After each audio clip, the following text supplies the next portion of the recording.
Cash Nation, Smile 2 has just come out in theaters. The question remains, is this the best horror film of 2024? We have to end it, no matter what. You're not in control.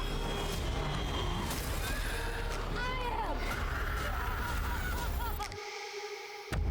am. I need to stop it, but I don't know how.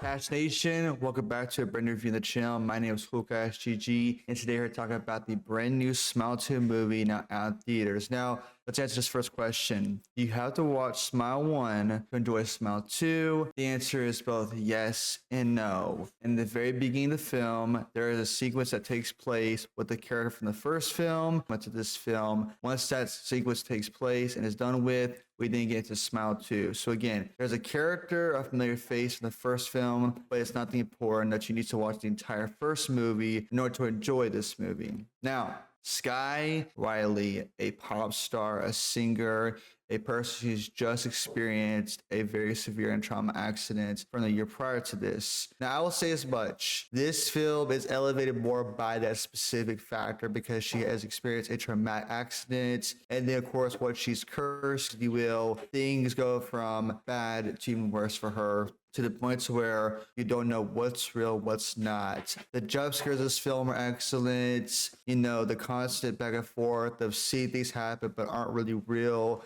Things happen on stage, happening when she's by herself. She sees people smiling at her, can't tell what's real and what's not, of course. The thing I also loved is Lucas Gage. He had a great performance in this movie. It's my first time seeing him. I don't know anything about him, whether he's a TikToker or a brand new actor, but he did a great job in this film. But the only two scenes we get with him in the very beginning with another character, as well as when he meets Sky Riley in this film. Now, the mom and the assistant in this film do the basic job that you would get. The mom is the overprotective manager, but for a specific good reason. She's put her whole life on hold to be Sky Riley's manager, while Sky Riley is messing up constantly for reasons she can't control, of course. Now, the main thing I want to talk about is this film has some repeated elements from the first film. Whether it's a good thing or a bad thing is completely and totally up to you. But I will say this about the jump scares, gotta be good this film. Like, there were multiple times I went osh, osh, osh out loud, okay?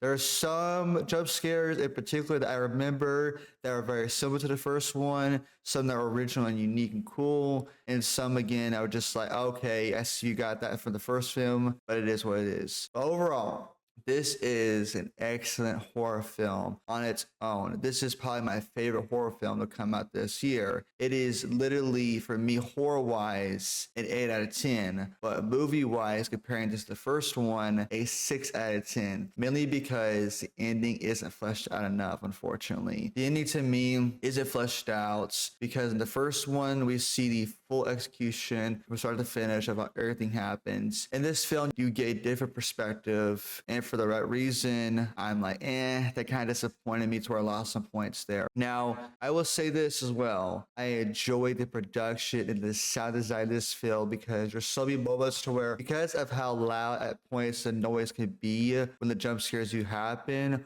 or reasons why I went from this to taking it back by it, if that makes sense, you know? But this film doesn't give you cheap jump scares. It gives you jump scares that will scare the living crap out of you. Again, to round it all up, Naomi Watts, Lucas Gage give a great performance. Now, Ray Nichols is in the film. I want to touch upon him briefly. He appears in a couple scenes, and he's nothing significant to the overall plot. He's mentioned, he's talked about, he's also related to the accident with Sky Riley. We get one scene with him in particular that was cool and decent and also really thrilling and frightening, if you will, but he has nothing overall to the film, unfortunately. Smile 2 is a great film in my eyes. Is it better than the first one in my eyes? No, but that's fine. But at the end of the day, are you able to watch this without watching the first one? Absolutely. Which one should you watch in general? It's up to you. If you want to see a full fleshed out movie, the first one, you just want to watch the new that's come out, this one is the best option for you. As always, Cash Nation, thank you for watching. Like, subscribe for more daily trailer reactions, weekly athlete reactions, and reviews. Let me know in the comments below. How did you feel about Smile 2? Did you like it? Did you dislike it? Why or why not? What was your favorite part? And as always, you're awesome. Peace.